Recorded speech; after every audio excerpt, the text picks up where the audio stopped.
doing that? Good, I'm good. You did a good job with the wood in China. You got it taken down. We're carrying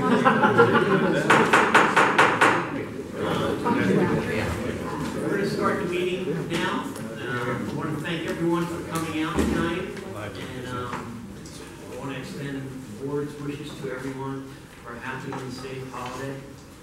And to keep in your thoughts and prayers all those folks that were unfortunate during the last week's events in San Bernardino. I just want to touch on one thing, and one of the items is the being aware of your surroundings.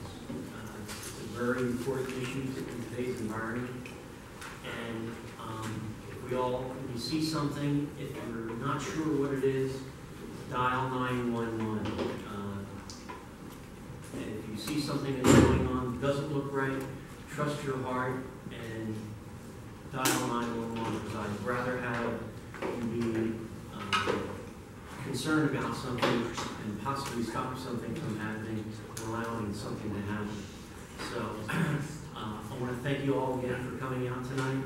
And I want to thank the board, especially Debbie and Colleen and Glenn for the presentation of all the food that we have tonight.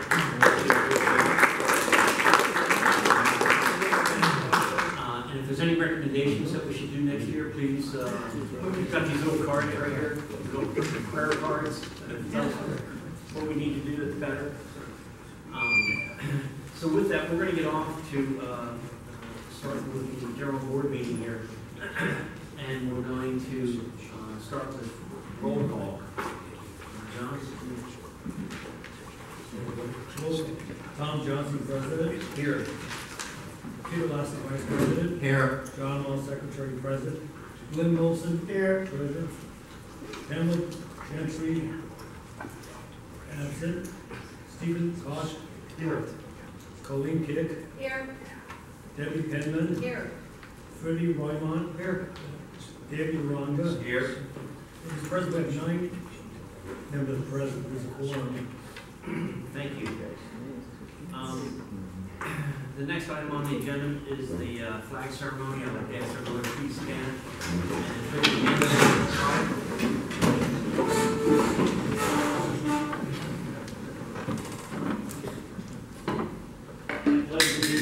To the flag of the United States of America and to the republic for which it stands, one nation under God, indivisible with liberty and justice for all.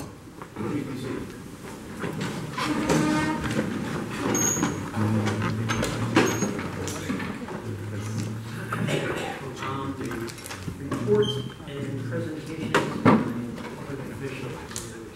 Do we have any public officials other than all of you tonight? Jonathan, would you like to step forward first? And John, we're on a tight schedule tonight. Oh, no worries. If you can keep it under 30 minutes, we greatly appreciate it. Hello, good evening, everyone. My name is Jonathan Cotto. I'm a field deputy for Councilmember Mitchell Englander's office. Just real quickly, you see some familiar faces and new faces. One of the things that I handle at the councilman's office is the Department of Urban Forestry. I deal a lot, regarding trees, brushes and stuff like that. I also deal with the Department of Disability, Department of Animal Services. So if you guys have any issues or questions relating to those topics, I'll be more glad to speak to you afterwards. No pressure, John. As well. No pressure. No pressure. Just real quickly, November 21st, we had our first drive-in movie at Shadow Ranch Park, November 21st. We showed Back to the Future. We had a giant screen. We had about 150 vehicles, 400 people show up. It's a great event. So we might have another one next year, so stay tuned for that. Also, just real quickly, we are partnering up with the San Fernando Valley Rescue Mission to get a second mobile shower available for them. I have some flyers in the back for more information regarding donations and things like that. But it's pretty much for trying to help the rescue mission get a second shower to help individuals and families who don't have access to showers here in the valley, to give them the opportunity to give them something something that meets it's a basic function that we all use. So once again, flyers are in the back. And then, as you guys know, El Nino is coming. So just recently, the mayor issued an executive directive regarding El Nino preparedness. So we recommend that everyone here register to elninola.com, which will give you updates and information and resources on how to prepare yourself for El Nino. And if you register on there, they also send you emergency information if there's any emergency regarding your district or your area where you reside. That website is again El Nino, ELNINOLA.com. And I'll be available after the meeting if you have any questions or issues regarding the community. And once again, just want to say thank you to the board for another wonderful year, and hopefully we have another great year next year. Thank you. Thank you. Next up would be Kevin Taylor, Francine. He is with the mayor's office. Taylor. Yes, sir. Kevin Taylor. Thank you very much. My name is Kevin Taylor. The last time I saw this board was as your independent election administrator and as a fellow neighborhood council member. So I like to say, as I come to the neighborhood council, something I do, and I like to be able to advocate for neighborhood councils in City Hall. In my newish position as Mayor Eric Garcetti's West San Fernando Valley area representative, so along with Jonathan and CD12, one of your first points of contact for City Hall if there's anything you need from the city. So I'm mostly here just to introduce myself. I do want to reiterate what Jonathan said about signing up for the information for the El Nino alerts. As everybody I'm sure in this room knows, I've heard a lot about, we've had this emergency, this climate disaster, this emergency that's been happening in the Aliso Canyon with the Porter Ridge gas leak. And one thing that has happened is we've noticed that there's a lot of agencies that do a very poor job of communicating with us, and they especially have done a poor job of communicating with us. So things like signing up for the El Nino alerts are how we're going to reach you. We're not always even sure how to reach all the residents, whether it's email or text or phone calls or mail or public meetings. There's so many different methods, so we ask you to let us know how to reach you in these cases of emergencies.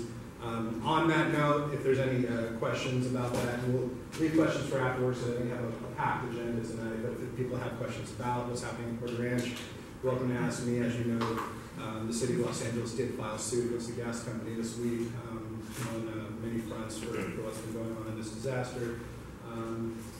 Other than that, I'm going to try to attend meetings as often as possible. I'm looking forward to election season and being an advocate for getting the word out and helping to do outreach from our platform as well to have a successful election season coming up for our neighborhood councils. I look forward to working with you more. Thank you, Kevin. I'm going to do a little bit of an item sheet here. We have an individual from the Oak Ridge Estates, and I'd like to ask him to give us a brief update on the Oak Ridge. For those of you that don't know, the Oak Ridge property is right next to Rydell Chevrolet, and Steve Harris. First of all, thank you, Tom. I apologize for butting in on your agenda. I have to leave, but I asked Tom if I could talk for just a couple of minutes of what's happening at the Oak Ridge Estate Park. As he mentioned, we're just adjacent to or just west of Rydell Chevrolet. And there's a lot of things now going on. If you've been involved since the beginning, it's probably the property's been acquired maybe 5 years ago, and it's taken forever to try to move it forward. So what currently is happening is that there was awarded what's called a Prop K grant on your property taxes. You pay every year some money to what's called Prop K, which funds park activities or projects for kids. The park was awarded a $1.3 million grant a couple of years ago, which will kick off the park part of the estate. Those plans look like they're going to be approved, the construction plans finally, in January. They hope to go out for bid starting in March, and construction should start sometime within, it looks like, the second quarter of next year. Additionally, on the property, if you're aware of it, is that there's a house that was designed by Paul Williams, built for Barbara Stanwyck, lived in it a few years and then sold it to a fellow by the name of Jack Oakey, who was at one time the highest paid actor in Hollywood, believe it or not. He passed away in '72. His wife stayed there until the mid-2002, 2003. In working with Rec and Parks, they're in the middle of doing what's called a treatment plan, which is how the house should be, we don't want to say restored because there are different categories, because the plan is being put together under the National Park standards. So it has to meet the National Park standards. So you have restored, and I forget what there are 3 different categories, and each one costs more money to do. So but the idea is, once that is done, Friends was formed to actually raise the funds to restore that and do the grounds, and also we've entered into what's called an MOU, or an agreement of understanding with Rec and Parks, which got extended this year to do programming. So I just wanted to bring you up to date. You're going to start, if you're not on our mailing list, by the way, if you can go to our website, you can sign up for our mailing list. We currently now are about up to over 1,700 people. And we can keep you up to date in the activities that are going on. But you'll start seeing something finally after the last 5 years. So it's been frustrating, but it's actually starting to take off. So I want to thank you all. And again, if you're not on our mailing list, go to the oakridgeestate.org and get on our mailing list. Thank you, Tom. Thank you.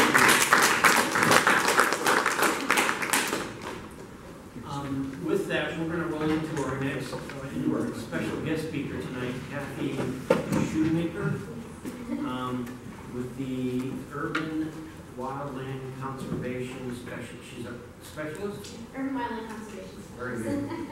Thank you. I'm with the National Park Service and Mountains Restoration Trust, and today we're going to talk a little bit about wildlife in our communities and our neighborhoods, and we'll talk about the study that we've been working on with the National Park Service for over 10 years, probably about 14 years now. So that might be interesting to get that information out to the public instead of just to the scientific community. So I'll go ahead and go to my PowerPoint here.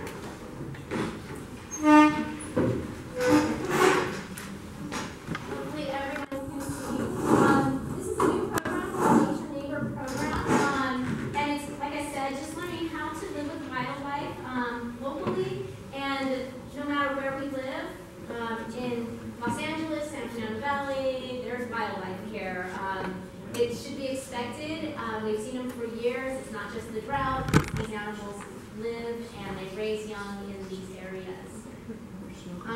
The National Park Service has been studying bobcats, mountain lions, and coyotes.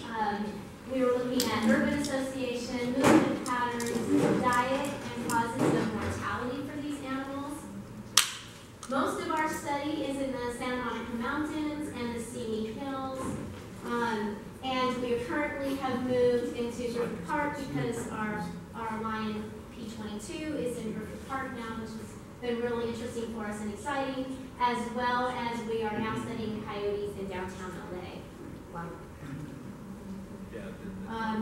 The use of coyotes in urban neighborhoods. So this is one of the things that we were looking to see what their movement patterns were in urban neighborhoods and how much urban areas are they actually using. This particular coyote was caught C28 was caught in Thousand Oaks area and actually commuted. She relocated all the way to Pierce College in Sepulveda Basin. And what we learned by studying her is that she actually preferred the natural habitat. Even though her location consisted of, where she lived consisted of about 79% urbanization. So that means in her polygon here where we have the points of her locations, most of it is urban areas. She preferred to be in the natural habitat. She preferred the Sepulveda Basin, and she would use the river to actually go back and forth between the basin and Pierce College. We found very similar we found very similar behavior with bobcats as well, is they prefer the natural habitat, being that the bobcats had not 80% of their locations in natural habitat versus urban habitat. And then what we consider altered habitat were golf courses and parks. So here is a coyote diet study that we also did with the National Park Service. And what we actually found from their diet is that they preferred, this is occurrence in their diet. So these animals will eat sometimes more than one item. So 73% of the occurrence of the coyote's diet actually was small mammals. So it was rabbits, gophers, and rats. A large portion also was fruit. And it wasn't just native fruit. A lot of it was exotic fruits, fruits that we grow in our backyards. Pyracantha berries was a huge thing that we found, as well as peach pits and figs. They love figs. That was something that was very common as well. Now, most people think that these animals here to eat their cats or dogs. Reality, we only found 1% of cats in the coyote's diet in that area. We did find trash though, and we did find dog food. So they will scavenge and look for whatever they can. Causes of mortality in our study, vehicle collision obviously is one major cause of mortality in urban areas.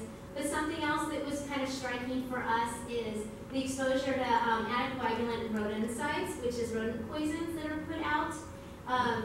That we found that it's the second leading cause of death for coyotes.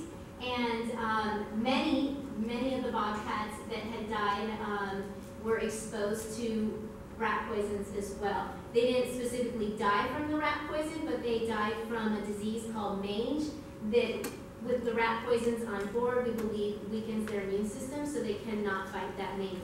And unfortunately, it's a very long, prolonged death for these animals where the mange might eat their hair and their skin and their eyes crust over, and they eventually starve to death because they can no longer hunt anymore. We also study mountain lions in the Santa Monica Mountains, the Santa Susana Mountains, as well as now Griffith Park. This is P-22, the famous National Geographic picture of him in Griffith Park. What we learned with P-22, this is a very small habitat for him. Mountain lions usually run about 175 square miles. This is 10 square miles. So it's very small for a male mountain lion to run through. And what we found with him, very similar to bobcats and coyotes though, is he preferred the natural habitat. If you see all of his location points, most of them are within that natural green habitat, as well as forest lawn, so some of the altered habitats. And very few points come into the urban, which is our gray area with the streets. But they do wander in those areas occasionally. This is P34, our most recent mortality from anticoagulant rodenticides. This animal died in September. And this was a young female mountain lion who we collared her in December 2014. She was found in Newberry Park underneath a trailer park, a home in a trailer park. And we collared her, and then about 9 months later, she died. And she was found out sprawled on a trail in the Santa Monica Mountains in Sycamore Canyon, found by a runner. And they believe the reason she was sprawled out on a trail in such a strange position that she was is the vets believe that her body got cold because anticoagulants prevent your body from being able to clot their blood. And so all this free blood is running around in her body, not able to clot, and so her veins aren't getting the blood and she's starting to feel cold. And so she sunned herself and then eventually succumbed to the poisons. Anticoagulant rodenticides, we found that 83% of the coyotes that we tested positive. This one's really striking for us. 95% of the bobcats that we tested were exposed to anticoagulant rodenticide poisons as well. And then 10, or actually now it's 11 out of 12 mountain lions that were tested also were exposed. These poisons come boxes, but it's just often found in areas like restaurants and maybe apartment buildings. The green boxes often target squirrels, and then some landscapers will put out these upside down T-shaped T-shaped tubes that will target squirrels as well. You see them in local businesses, golf courses, HOAs, agricultural landscapes, apartments, and many private residents as well use them. And what we want to do is just draw attention and let people know that you're not killing just rodents, you are actually killing other animals also. Anything that eats that rodent is also being exposed because we found that it's moving up the food chain. Not only is it killing, the first animals that eat it, so if you're killing the small mammals, but the gray fox, the raccoon, the bobcat, and then if a mountain lion eats a coyote, then it also will die from it. The rodent poisons, I should mention this, I forgot to mention that it takes up to 10 days for these animals to die. They don't go into the box and stay in the box and die. They go in the box, they eat the poison, they come back out. The boxes also even attract rodents because it's a sweet bait, so they're drawing these rodents actually into your neighborhoods. And so they go in, they eat it, come back out, they go in, they eat some more, come back out during the 10 days it takes for them to die. And it's a very slow death. So then it makes it very easy to be caught by a predator or a carnivore in the area. And it's not just affecting, our furry animals, it's affecting our feathered animals as well. Some alternatives to using anticoagulants. My favorite is the zap traps, the electric traps, and going back to the old-fashioned way of the snap traps. Electric traps are really quick and easy. Also, there's structure exclusion, so instead of using rodenticides, we can seal up our homes, we can seal up our attics, our crawl spaces, wiring around into the houses, and then clearly gaps underneath our doors. Simple tools can be used: steel wool, wire mesh, 1/4-inch wire works really well for rodents, and even caulking. If your rodent problem is too big for you, there are companies that will come out and actually do exclusion for you.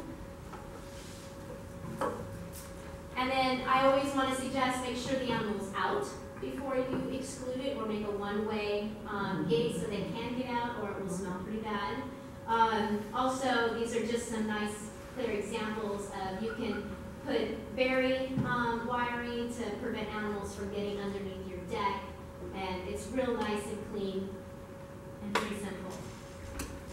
The other thing you want to do is remove attractants. Remove attractants from your yard, for your neighborhoods. Some real simple things is they love bird feeders. So I know we love to see our birds, but the rodents love to eat the seeds from the seed feeders. Not only up on the bird feeder, but also on the ground. So anything that gets spilled on the ground ends up something that attracts them. They like fruit, and of course trash. When you barbecue, I always suggest clean the barbecue, burn all that off, because they'll go in and they'll try to eat, all that lovely tasty smell of the barbecue. And then pick up your fruit, and you can also get tree guards that will help prevent animals from jumping up the trunk of the tree. And then trim back from your rooftops. Trim your trees back from your rooftops as well as your fences. Other things that we can do is try to encourage local businesses to clean up. This is, I would say, unacceptable. It's awful to see all this trash, and this is what happens with many businesses. Their trash bins overflow, and then of course that's an attractant for rodents. So what do? They put out 14 bait boxes. Well, that's not a solution. In my opinion, the solution is cleaning up so we don't have this problem where we are attracting rodents. Other simple things is just cut back your brush and vegetation. Landscapes that are really thick in vegetation harbor rodents as well as other wildlife that you may not want in your backyard or your neighborhood. And so you can do drought tolerant where you have no grass and you just kind of do some thin plants, or you can nicely manicure, but try to trim back if you can.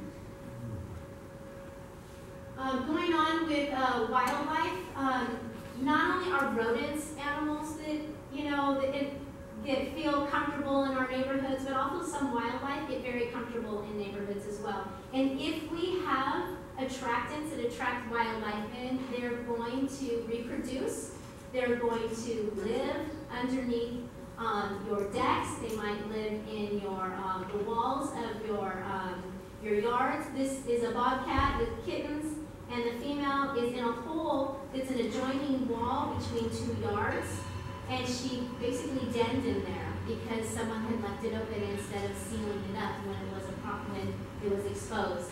As you can see, coyotes will go underneath decks, and this is P22 when he was underneath the house in the Hollywood Hills, where the cable guy was going in to run some cable and ran into this mountain lion. Had they sealed up though the crawl space, and the guy opened the door and went in that way, they never would have encountered this mountain lion here. Ivy is also something that they can hide in, and if they're hiding in, they feel like they're comfortable. It feels like a comfortable place for them to raise young. Other ways to learn about wildlife and live with wildlife is, first of all, know the type of wildlife that's in your neighborhood. Around here, you're going to find coyotes, you're going to find raccoons, possums, obviously ground squirrels and squirrels, the tree squirrels, and raccoons, like I said, and maybe skunks. You might see skunks periodically as well. All of these are animals that have adapted really well to urbanization. They're omnivores, most of them are omnivores, which means they eat fruit and vegetables, and they eat meat, so they will scavenge and eat whatever they can. Trash is something that they enjoy also. Other ways to coexist is just making some changes in our neighborhood and our yards. As I mentioned, we are currently studying animals in downtown LA. Coyotes are all over the place, the Veterans Center, in North Hills, downtown LA, we had a female coyote and her mate, and they had 5 pups. So this is the Vista Hermosa area near the 110 and the 101. And this is the pups running down the street in the middle of the night. What we have found, though, is that these animals do really well. They eat trash.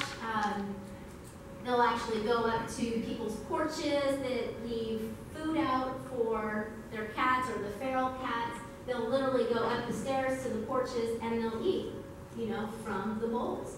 And it's food that's available for them. So the resources are attracting them. That's cover, that's food availability, the trash. And so it's very similar to dealing with rats. Is a very similar way that you can deal with other wildlife, such as coyotes, raccoons, that you might find in your neighborhoods. This specific coyote you can see we have here, he did not get this watermelon from the natural habitat. He came in, got it from someone's trash, then took it back out and ate it there. So we're just inviting them into our neighborhoods by not taking care of them, or not cleaning up. Other ways to keep wildlife out if you're having problems with wildlife is you can install fencing. For coyotes specifically, you might install a roller on the top of a fence.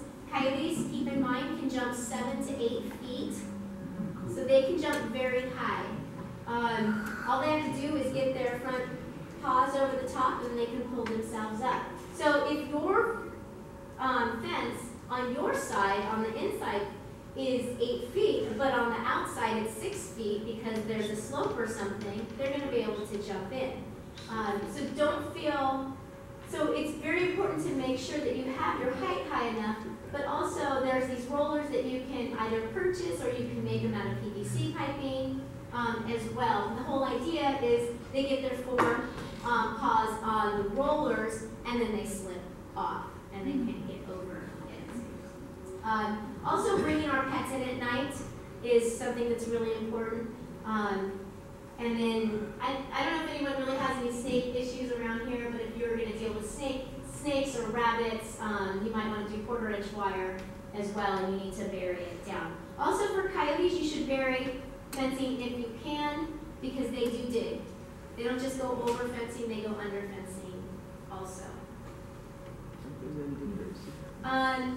So even though there's coyotes and wildlife in our neighborhoods, there are things that we can do. I don't want you to feel powerless, that there's coyotes here and there's nothing we can do about it, but there are things you can do, and one of them is simply hazing. If you just let a coyote cruise through your neighborhood and ignore it, then it's going to come back. It's going to feel like, oh, there's no problem here, people don't care. We want to keep them afraid. We want to keep them nervous of us. We want them to come out at nighttime when we're not out and the kids aren't out and maybe the dogs aren't out. We want them to come out at night if they're going to be in our neighborhoods, not during the daytime. So part of our job is to haze them and to make them nervous and wary of us. But if we turn a blind eye and go, hey, there's a coyote, cool, let me just look at it and get a closer look, then they know you're not a threat anymore. So some of the ways that we suggest hazing is you can just simply take a metal can, aluminum cans, pop coins in them, shake it when you see a coyote. You can use a water blaster in the summertime and you can blast them with, the squirt gun. Yelling, waving your arms, being loud. Air horns can work, metal pots and pans. Now, it's important, though, to be spontaneous and to change it up. It's important to have this stuff with you, for one, if you're going on a hike or you're walking your neighborhood and you're worried about coyotes, have it available. If you have coyotes that come into your backyard or your front yard, have it available by your door so that you can use these tools. Also, change it up. Don't use the same thing all the time. Coyotes are smart. Someone asked me earlier, do you think coyotes are smart? Yes, I think coyotes are very smart. They've learned to adapt to live in these urban areas. They are smart. This coyote right here, this is the one that we found, we've collared in downtown. She's walking past this dog here, this large German Shepherd. Dog is barking at her like crazy. She could care less because she knows that that dog is behind the fence and it's not going to do anything to her. So for us, it's really important to be spontaneous and to change it up as often as we can. A lot of us like animals. I love animals, but it's also important to have that respect of them and to not feed them. I like to call this killing wildlife with kindness. I think that sometimes we feel sorry for the animals. We feel that there's a drought and maybe we need to help them, give them water, take care of them. In reality, we don't. In fact, you feeding them could make them end up being a problem for somebody else later. Us feeding them, drawing them in, letting people know, or letting them know that we are a source of food could end up being a problem where they come closer and closer to someone's yard and eventually take their pet, their dog or their cat. And then that animal, then everybody's upset because they took their dog or pet.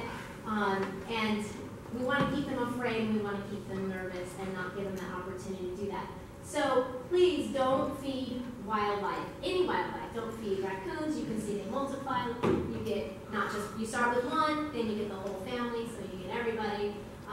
They can cause damage to, if not to your house, maybe somebody else's house. And coyotes that get too close to people or that actually bite someone from being fed will often be killed.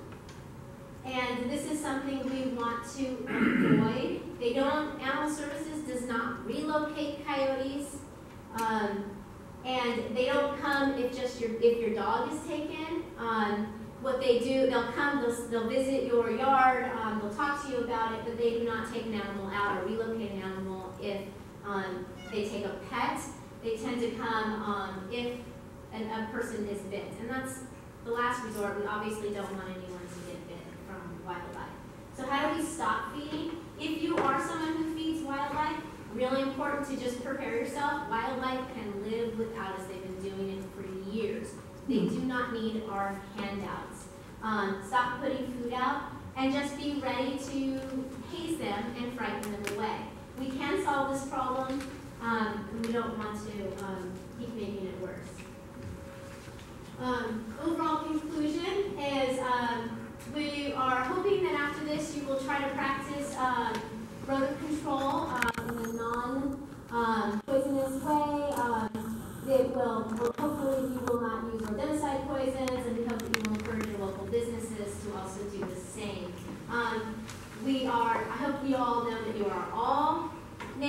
nature, and there are things that you can do which are, if you're having trouble with wildlife as a community, and sometimes just as a homeowner in your own home, there are things that you can do, which is remove food, shelter, and use exclusion techniques, so you don't have to use poisons, and obviously the using deterrents for hazing. If you have more questions specifically about wildlife problems, there is Animal Services, Tom Den. He can help you with some of your specific problems. And then if there is a neighborhood problem with coyotes, and the neighborhood wants to get together and do something about coyotes in the neighborhood, there's a program called Wildlife Watch that has been put together by California Fish and Wildlife, and they are going to communities, and it's really based on the community doing something. They're going out and they're teaching you how to deal with coyotes and how to haze them, and works through some of the problems, but it's kind of like your neighborhood watch. When you see a coyote in your neighborhood, this is called the Wildlife Watch, and you alert people in your neighborhood. Everyone learns how to do hazing techniques and to try to move the animal on, or at least get them to not come out during the daytime and come out more at night. And that's pretty much it. If you want to learn more about Nature Neighbors, there's a website that we can visit as well. Did you want me to answer, or do you want me to? Kathy, given our schedule, is it possible that we can have you stick around and in the back, anybody with questions, to be able to approach you and discuss them with you? Sure, sure. Is that okay with the board? Is that everybody here? Okay.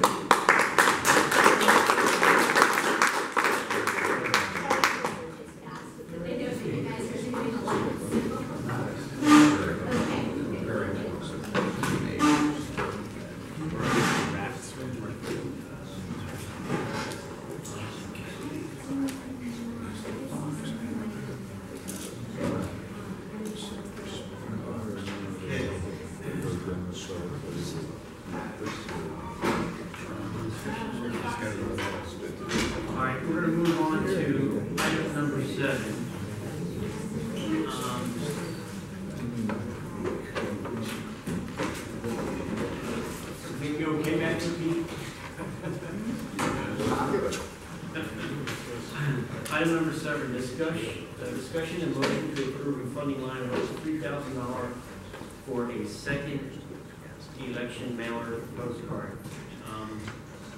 David, that your motion? Yes, it is.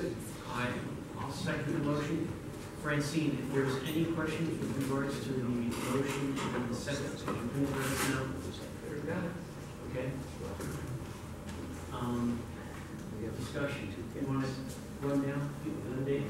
Sure. The amount is an estimate based upon what the mail the second flyer. This would probably be, we have to figure it out in the committee, but probably actually the first of the year, maybe February, targeted for February. And that will require going over, all the fundamentals for the second card. It may include a little bit more money because we have to create a map. Last time we created a map, it was based on, it was kind of fuzzy and not as distinct as streets and such for the area for our north-west boundaries. So we'll try to reconfigure a map and place it on the second card. Is there any discussion from the board? How many flyers do you estimate will be? It's we mailed each house, so it's 1,000.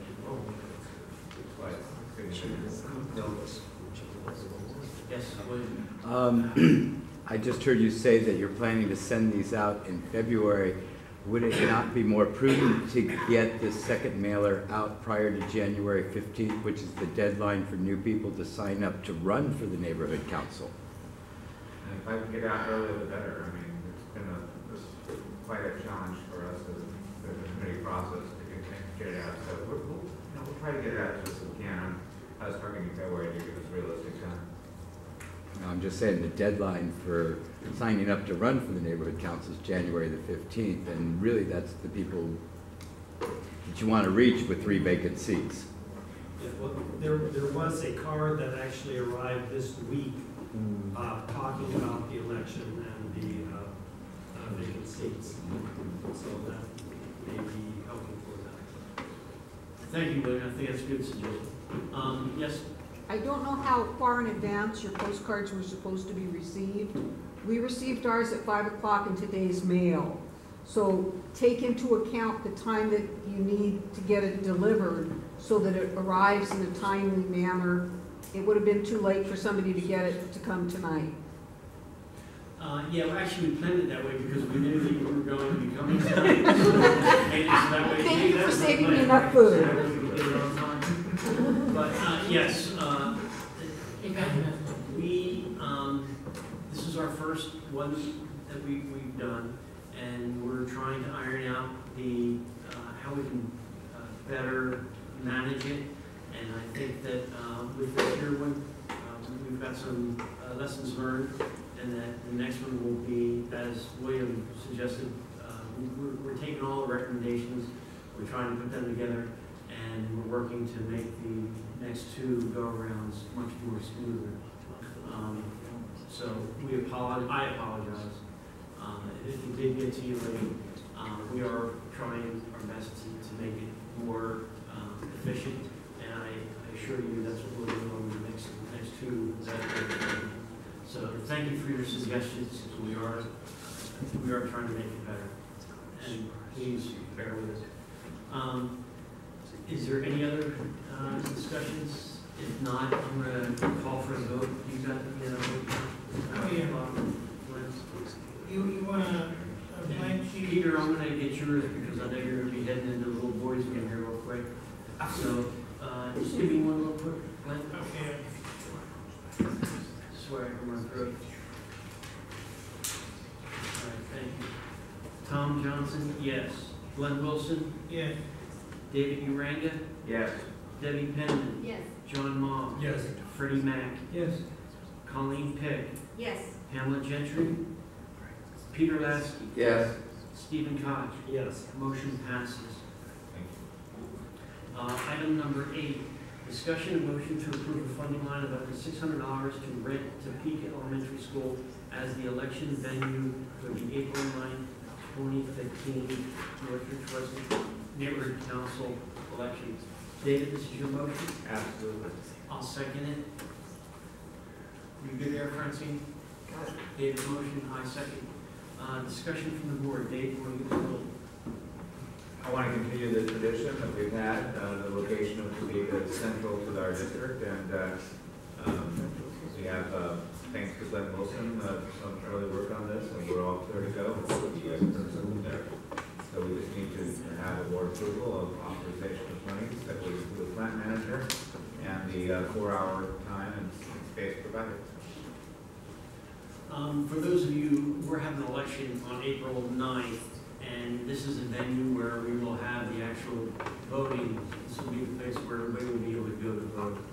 So this is where we've had it for the last few elections, and it's been very accommodating for both those with access compliance requirements and for the general public at large. Are there any questions? Yes, Glenn. Don't forget to mention online voting. Oh, yes. Oh, yeah. Our neighborhood council will also have online voting. Yay! Now, Glenn, could you kind of help clarify this a little bit? You have to register for the online voting. Yes. Could you give us a little input in that, please? Yes, so there's 35 neighborhood councils in the city that are doing online voting. So Northridge West, Northridge East, Order Ranch, North Hills West for this area.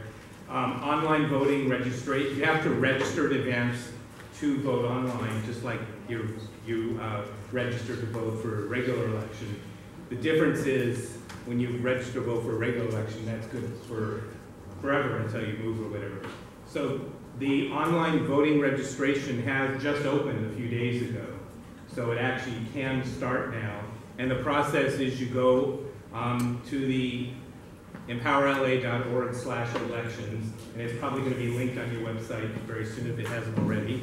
And you would basically fill out the online form with your name, and if you live within Northridge West, you'll be putting that address. If you own property in Northridge West, you put that address, or quality vote, or if you work, if you own a business or an employee, with that, or depending what your stakeholder status is.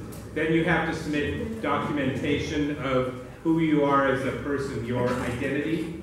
And if that ID includes that address in Northridge West, you're good to go. So for example, if you live here and your driver's license had that address, that's all you need to submit.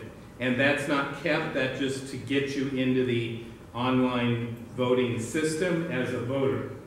And it's done by a third-party group. It's called Everyone Counts, based out of San Diego, and they've done hundreds and hundreds of elections.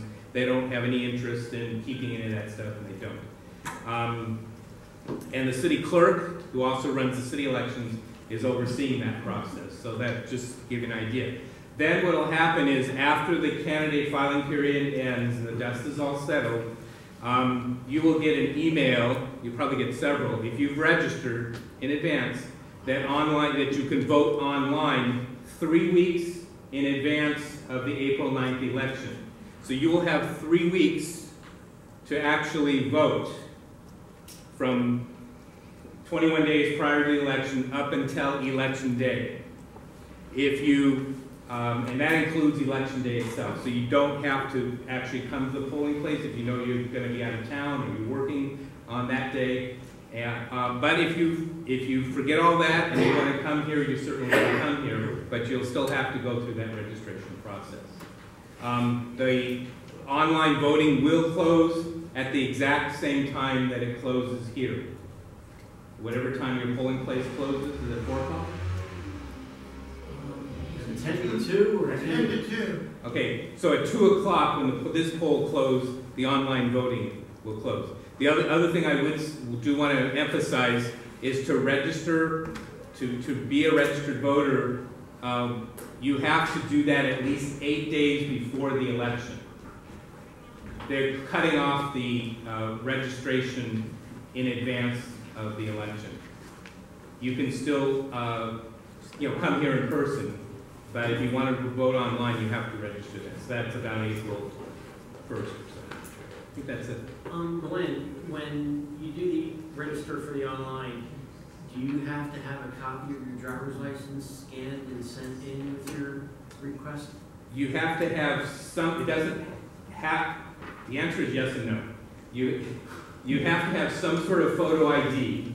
The photo ID has to have your name on it. It could be a passport. It doesn't have to be your driver's license if you have concerns about that. I can tell you it is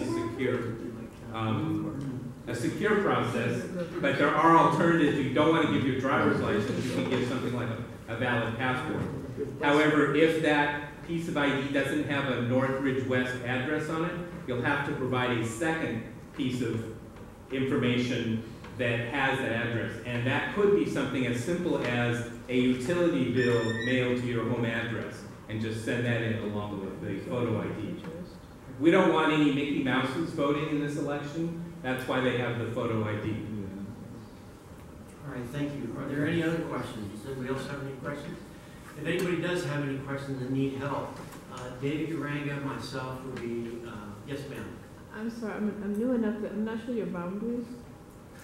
We are east of Corbin, west of Reseda, south of the 118, and north of Nordal. Oh, we're in it. I just tried to figure out, All right, Nordal is right here. Oh, okay. And yeah, there's the map right here. We have the Okay, map. look at it. Thanks. But if anybody has any questions or anything, please, yes, Lloyd. When are the debates? The debates. David? Sometime after January 15th. Would you like to be the monitor? I could, but I'm just curious how people get informed of it. Very clear, thank you. We have our website and then word of mouth Okay. that we've been trying to promote along with the flyers. And the flyers that were just sent out recently we're hoping that that reaches out to, we've got about 20,000 stakeholders. 7,000 mailers. As far as stakeholders.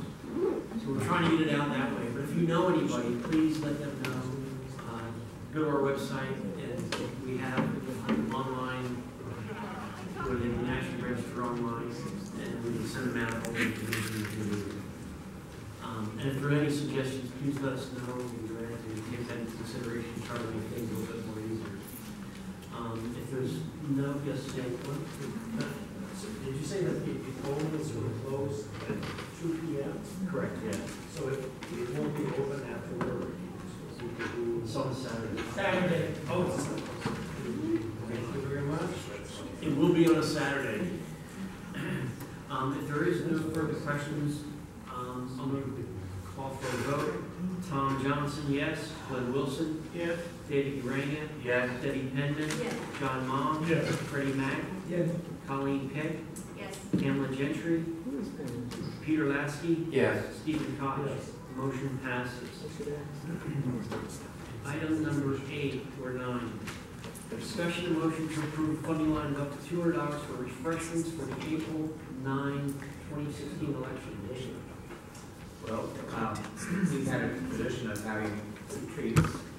At the last election, I was actually a new member, so I was surprised that there was a small amount of refreshments here. I'd like to continue that tradition. David made the motion, I seconded. Francine? Got it? Okay. Thank you. Basically, Dave, that was what we do is these are just for refreshments for not only the poll monitors, but for the individuals that are that are voting. Is there any discussion from the board? Any questions? Any questions or discussion from the audience? If not, I'll call for a vote. Tom Johnson, yes. Glenn Wilson? Yes. David Uranga? Yes. Debbie Penman? Yes. John Ma? Yes. Freddie Mac? Yes. Colleen Pitt? Yes. Pamela Gentry? Peter Lasky? Yes. Stephen Koch? Yes. Motion passes. Item number 10, motion discussion to approve a funding line of up to $700 for the webmaster services. I'll make the motion. Is there a second? I'll second. Debbie Henley seconds. Thank you. Basically what this is to replenish a funding line or establish a funding line for our website, web services that we have for the webmaster to maintain and help us as we develop our website. Are there questions from the board?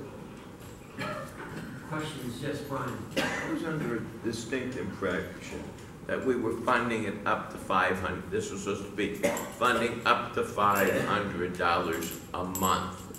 So we didn't have to come back every time and pass a new funding line. I thought we were going to have this kind of up to $500 a month in perpetuity, kind of. That was the impression I was under at the last meeting. Speaking to the webmaster, some of the concern that we've had is with that $500 a month. It seems to be a very rich value. So we're not confident at this point that we want to allocate that much money for that type of service. So as of right now, it's a funding line of up to $700 for the services, and it'll be something that will be discussed again in the outreach committee meeting. Are there any other discussions or questions? Comment. Yes. We're actually hoping that as we get better with this, the $700 might cover 2 months, but who knows? And also too, is the 700 per month or per what? No. It's just per. It's a funding line of $700. Basically, I spoke to the webmaster tonight. Okay. And what I'm trying to do is, we just got an invoice, and it seemed a little bit, yeah, on the rich side. So what we're trying to do is, we're trying to determine, we need to know if we're going to do a flat rate, if we can do a flat rate at $350 a month, and we get all the services that we need, that's where we want to go. But if we're being charged an hourly rate, and we're spending $400 or $500 a month as opposed to the $350, obviously we want to spend the $350. We don't want to spend the $500 or $600 for the time and material. So that's what we're trying to narrow down. If there are no other further questions, yes, sir. Have you checked with other neighborhood councils to see what they're paying? Well, actually, we have, and what I have, and what's, I'm also searching for other providers as well. So, and we do have, there's some other options that we will be discussing in the upcoming outreach committee meeting about possible alternatives. But right now, the main thing is to get the website launched, which we did, and then get all the content that we want, and then try to educate Peter and myself, and then trying to become more involved in actual content on the website, so that way we can reduce the cost of having an outside provider provide it, because we're doing it for free as opposed to paying somebody an hourly rate. So that's where we're still in that transition period. We're trying to determine how much we can do and how many hours that we need from the outside vendor. Yes. To give you a little bit more background on this, our city managing department mandated that we could only use certain approved webmasters. And so we had to get rid of the one that we were using, who was charging us $250 a month. The city approved 10 other people that we had a choice of. We did look at all of them.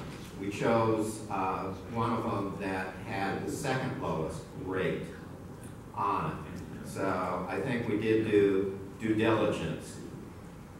And we are hoping that we can sharpen up the pencil on this and bring down the cost of what we're paying. But we are in a transition phase, and so I think that has made it a little bit higher than it was before.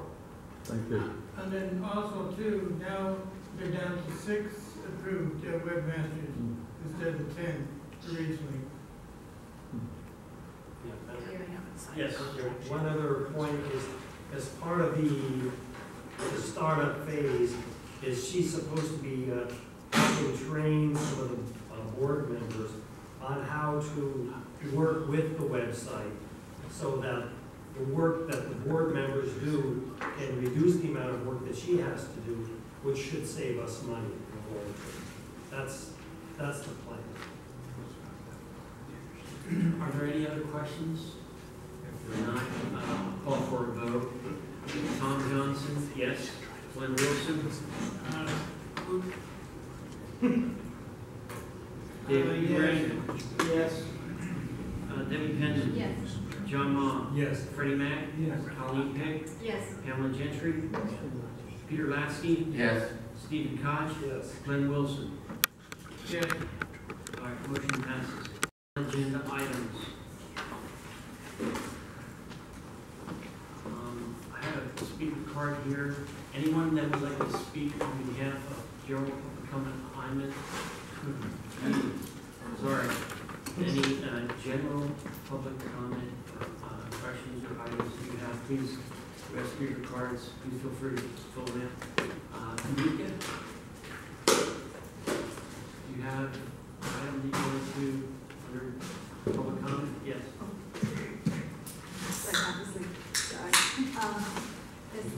I was at the Northridge neighborhood council meeting the other day about the gas leak, and at that meeting, Councilman Englander had mentioned that he was going to form a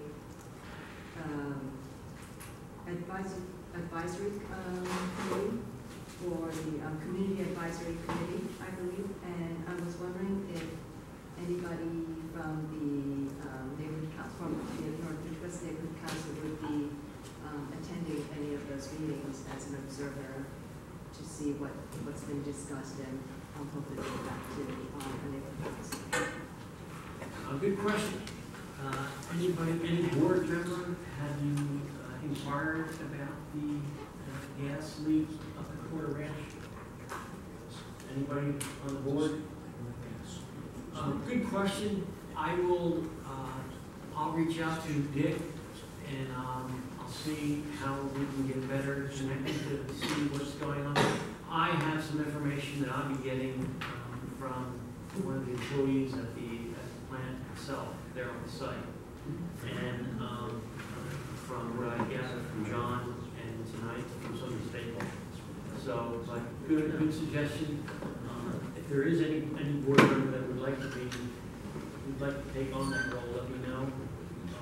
We'll try to make that happen. John? Yeah, and if you guys wanted to receive any information regarding that, our lead in our office, his name is Ron Rubin. He's the lead of this issue going on. Right now, what we're asking is, we are forming a committee, and the board or the members of the board will be typically, the presidents for, the Port Ranch HOAs, Port Ranch Neighborhood Council, the ones really being affected at the moment. But if you guys wanted more information regarding that, I'll be glad to, forward you any meetings or anything that they will be having. Yes, sir. Jonathan, would this be open to a stakeholder who had an interest in this? As the moment, right now, what they're looking for is board members for, like I mentioned specifically for HOAs, like the president of, the Port Ranch area, because they'll sort of be infected, or that's where the gas leak is currently, at, and also a few others there. But like I mentioned, I can provide you more information once the meetings and things like that meet. But if you guys wanted more information, please talk to Ron Rubin. He's our lead in this issue going on. But currently at the moment, as you mentioned, Councilman Englander has, submitted a motion to have an order investigation of the SoCal gas, the leak and everything going on. They're working closely with the city attorney's office and things like that. So, all right, thank you, Jonathan. Any other questions on that item? If not, we'll move on to the next one. Evelyn Brown. I believe she's left. Glenn Bailey.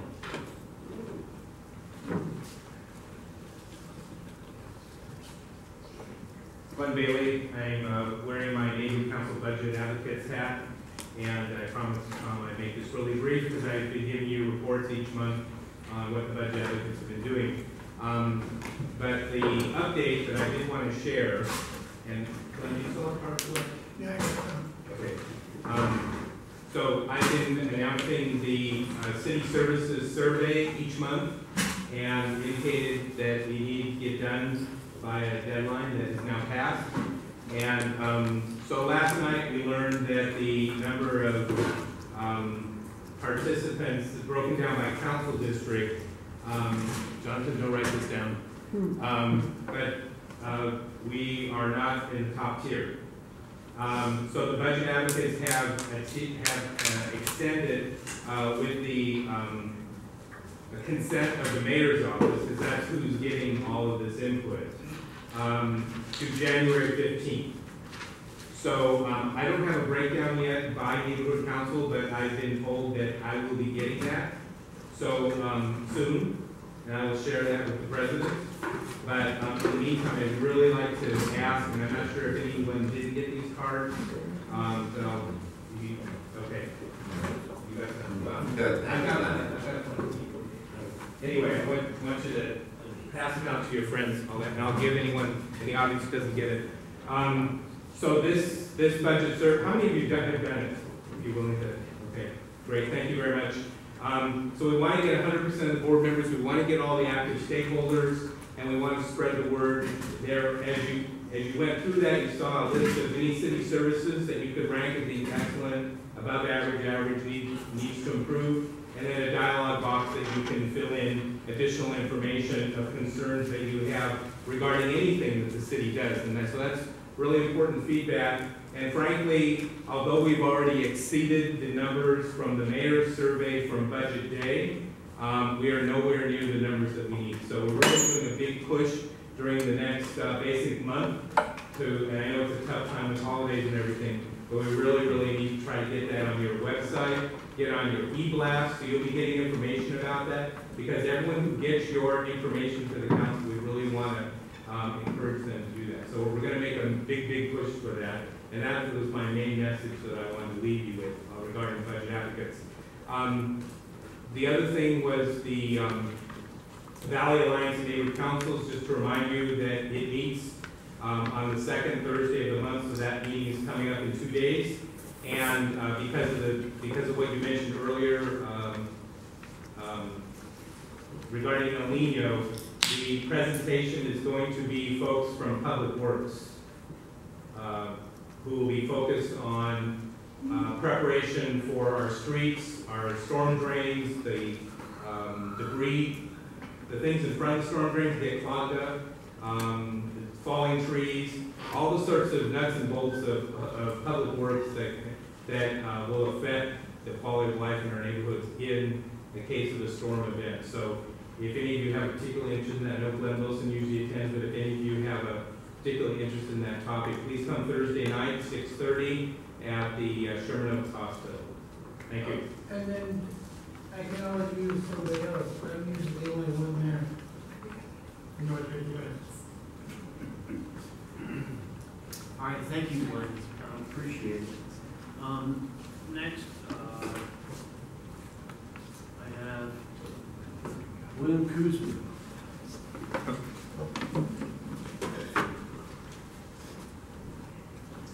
Hi, everyone.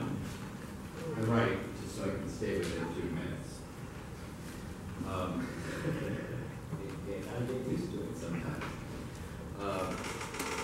I'm not going to actually read this whole thing because some of it's not relevant, but hi, everyone. My name is William Kuzman. I grew up here in the San Fernando Valley, up in Spalding by the VA hospital. Been a realtor over here at Mel Wilson Associates, Wilbur and Nordhoff. Well, currently Mel Wilson, but I've been a realtor for 32 years. One of the things that's always kept my interest is planning and land use issues of late. There's something called the Baseline Mansionization Ordinance, which regulates the size of the home you could build on your residential lot. In 2014, in May, Councilman Koretz submitted a motion to modify the Baseline Mansionization Ordinance. There's some things that go along with it that are pertinent to Old Granada Hills and stuff with RFA districts, but that's another issue. What I wanted to let you know tonight is it's something that your Planning and Land Use Committee and this board should be concerned about, because they just released the draft of the changes to the Baseline Mansionization Ordinance. Remember, this affects everybody in Los Angeles. It's not neighborhood specific. The RFA districts and the interim control ordinances are neighborhood specific. And they're associated with the modification that's going on. It's a very complex issue, so trying to keep it simple is difficult. But I wanted to bring forward one aspect of the revisions to the BMO that's going to be of concern to everybody, because one of the things that they're doing is they say you have a house and you can build X amount of square feet. That's if it's a 5,000 square foot lot, it's 50% or 2,500 square feet. You have bonuses and things like that if you have a second story that's smaller than the first.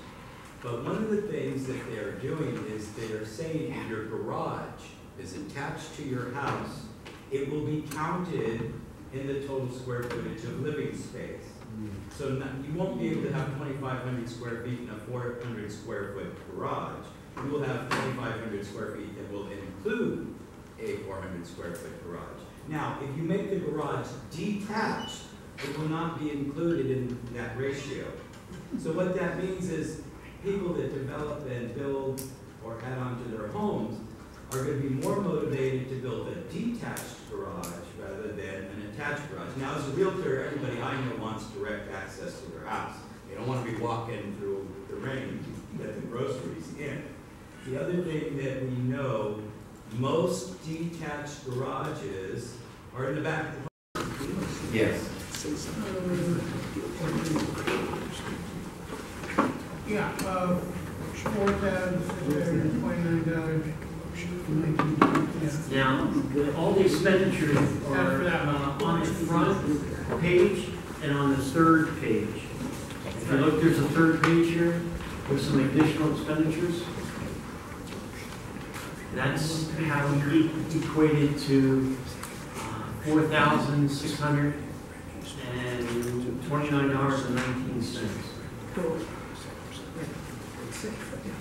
Were there any questions on the monthly expense report? Glenn sent this out yesterday from the board. Just, my only question is, where it says cumulative expenditures from prior months, does that include stuff voted, or is that Before November. From July to October, Okay. and then you got, the reason November was so high, we had the election expense, postcard mailer. That was the biggie. All right. Were there any questions from the audience, or any questions concerning the monthly expense report? If there's not, I'll call for a vote. Before I do that, Francine, on item number 12, on the motion to approve the meeting minutes, John Ma? Yes. Yes. Okay. Okay. Back to item 13. Calling for a vote. Tom Johnson, yes. Glenn Wilson? Yes. David Uranga? Yes. Debbie Penman? Yes. John Ma? Yes. Freddie Mac? Yes. Colleen Pick? Yes. Pamela Gentry? Peter Lasky? Yes. Stephen Koch? Yes. Motion passes. Item 14. Discussion of motion to approve November 2015. We kind of did 13 and 14 together. Yeah, so. Yeah, we kind of did that together. Yeah, we're Yeah, we kind of, And we can move on to 15. Item 15, discussion of motion to approve the proposed additional stop for the Cal State Northridge dash line at the Cal State Northridge University Transit Center. I'll make the motion. Is there a second? I'll second it. John seconded. Any discussion from the board? Before we do, I'm going to ask Max Reyes to approach and to give us a little bit of a brief 1-minute introduction, and just to everybody that doesn't know what this additional route proposed, the additional stop is. Max? Sure, absolutely, and I'll be very quick. Basically, we're looking to add another dash stop. This is a transit center on Darby Macinnis. The nearest stop right now to the campus is Nora and Reseda, and that's not quite on campus, so we just want to simply add a stop at the transit center, as Tom had mentioned. And we have the support in addition to Councilmember Englander, we have the support of Northridge East Neighborhood Council, Northridge South Neighborhood Council, Northridge Sparkle, as well as the Transit Coalition. And that's basically it. If there's any questions, I'd be happy to answer. It seems straightforward. They just want to add an additional stop at Cal State Northridge. In addition to the one that's presently at Nordhoff and Reseda. So we're in support, or tonight's vote would be whether we support it. So it's, if there's no further discussion, I'm going to call for a vote on it. Thank you, Max. Thank you. Tom Johnson, yes. Glenn Wilson? yes. David Uranga? Yes. Debbie Penman? Yes. John Ma? Yes. Freddie Mac? Yes. Colleen Pick? Yes. Pamela Gentry? Peter Lasky? Yes. Stephen Koch? Yes. Motion passes. Could you reread the motion? Motion or discussion of motion to approve the proposed additional stop for the Cal State University Northridge dash line at the Cal State University Northridge Transit Center. Thank you. I made the motion, John Ma seconded the motion. Anything else, William? No, I just wanted a restatement of the motion. Item 16. Thank you so much. Appreciate it. Thank you. Thank you, Max. Just real brief, I just want to again reiterate the fact that with all the festivities that are going on, please, situational awareness is a very important thing, especially after all the events that have been happening. I want everybody to enjoy themselves. I want your families to have a beautiful, happy holiday season. Please remember that we need to be aware of our surroundings. And if you see something, trust your heart and make the appropriate call or reach out to the individual. But again, just be aware of your surroundings and know what's going on, just to protect you, your family, and the loved ones of the community. Other than that, I want to thank everybody on the board for all your dedication this past year. I know we've had a lot of mountains to climb and valleys to get through. And I want to thank Freddie for coming out tonight. Heart and prayers are with you, brother. We'll let you know we're with you, we're rooting for you. And for everybody else that has taken the time, Glenn with the treasurer duties, and Peter with the Tampa meetings, John with the minutes, Steve with the public safety, and Zest Preparedness Fair. And for those of you folks regarding the Zest Preparedness Fair for safety, we're looking to do a first aid CPR training seminar again this year. That includes free training, free certification. So for those of you that are interested, please don't hesitate to get a hold of Steve or myself. And then we have Freddie here, the driver of the Valley Alliance, and the guy that gets it done. In other words, if you got a weed that's growing too tall, he's going to be on it. He's going to be on you to make sure that it's good.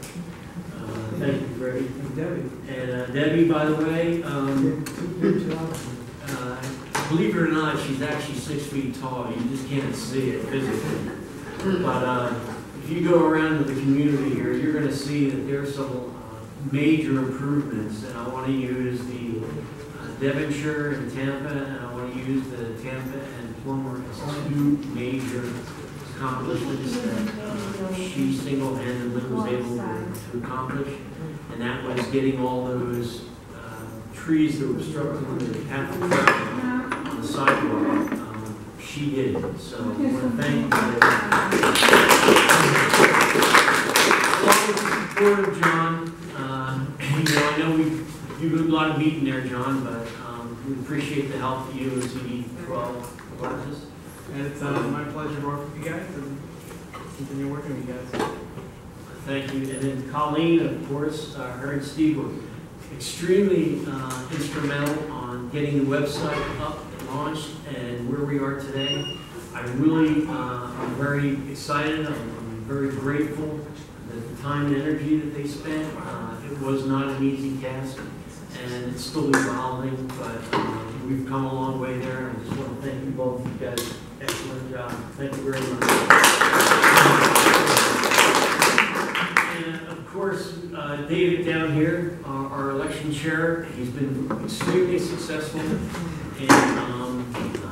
putting on public debates and moving forward with our upcoming elections. And land use, he's done an excellent job at developing our land use and with the resources that we have. And I just want to thank him for stepping up and meeting these challenges and moving forward. So thank you, David. So, one other thing, I want to just thank all of you for coming out tonight and bless you. I want to wish you all a Merry Christmas, Happy Holiday, whatever your celebration is, and thank you for coming tonight. Yes, Glenn. Sorry, I just checked my email. One addendum on the bank is regarding the DWP rate increase. The ratepayer advocate is also going to be a guest speaker at the Thursday night meeting focused on the issues associated with that rate increase. So I just want to make sure you were aware of that. Just came in. Well, thank you, Glenn. One other thing I wanted to bring to our attention and the board's member. We have some open seats on the board, renters, seniors, and at large. And we have an individual here tonight that, would you type? Oh, and is Mr. Mike? Who's the second gentleman? Who's the second gentleman, Peter? Gentleman walked in with the election card, so I'm making a presumption. I did. Short answer to the question, I did. I'm not Mr. Michaels though, but oh, okay. Yeah. Well, We have 3 minutes. I'll give you each a minute. Would you come up, tell us who you are? Yeah. Or just introduce us are. No pressure. It's just me. Well, listen, I got a suit on. I'll go with you. Speak now, forever hold your peace. State your name and spell your name for the meeting minute taker, please. All right. So my name is Hayk Gasparian. It's Hayk. Last name is spelled Gasparyan. So I just recently moved to Northridge maybe about 3 years ago, and I've decided, I am actually a Granada Hills native. I lived in Granada Hills for about 12 years when I moved out here from Burbank. And I got recently married and I moved down to Northridge. So, and I just recently had a child as well, a baby girl. Thank you. Congratulations. Yeah, so after having a kid, I decided, having so much success with work and career and education, I thought the best way to do something to repay, God's favor is to give back to the community. And I decided to join our other council members up here and try to give back as much as I can, be the voice of the younger generation, the student body, and also to outreach to kids, the youth, and neighborhood watch, and protection, watching our neighborhood and houses, and keeping Northridge where it was and still is today. Thank you. Great. Good evening, everyone. My name is Brent Robinson. That's BRENT ROBINSON. I am a product of Northridge. Came here in August of 1990. Grew up out here with a latchkey kid in Topeka, and then to Nobel, and then of course to Granada Hills, and great friends with Daniel and Dina Orkin, the children of the Orkin family. Don't mention our names in this crowd. Get alone help. Get alone help. So, it's had the wonderful opportunity, of course, to go away to college and afterwards coming back to Los Angeles, and particularly coming back to Northridge. And now after getting myself settled as well, wanted to have the opportunity to give back to the same community that has helped develop me, allowed me to blossom, and have given me so many opportunities. And to also be a voice, as you said, as a part of that younger generation that has seen everything from closing down of bullocks, right, through the earthquake, through all the different wonderful expansions that have happened at Cal State University Northridge's campus, all these different things, and just being able to be a part of that as well, and furthering that cause in our neighborhood and our community. So that's why. Thank you. You're thinking of running for the April 9th one? Yes, that's what the card. Okay, or We do have 4 openings. Why don't you appoint them tonight? Because it's not on the agenda, Michael. You know better.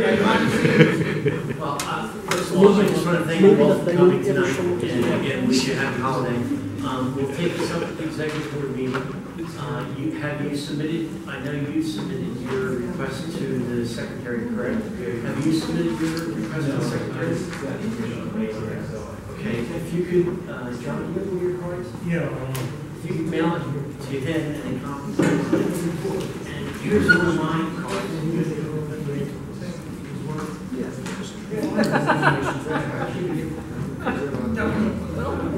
Just send us an email, and then that way we can get you on the agenda for the executive board.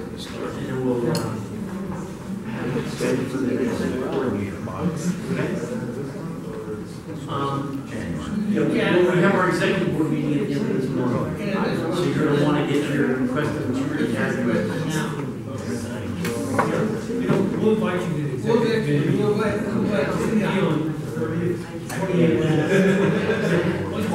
It's a Monday, because Thursday holiday.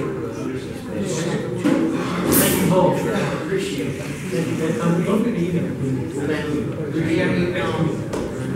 All right, is there any other questions or any other items that anybody has interest in? I do want to make, I do want to have, I have one more comment that I'd like to,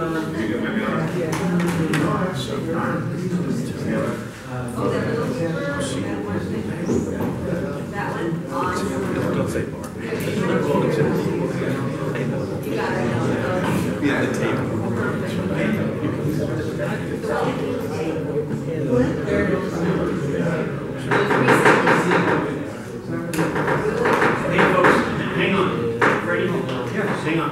One other thing I'd like to do, I would like to acknowledge Michelle, our admirable principal here at Callahan Elementary School. She's been a great coach. She's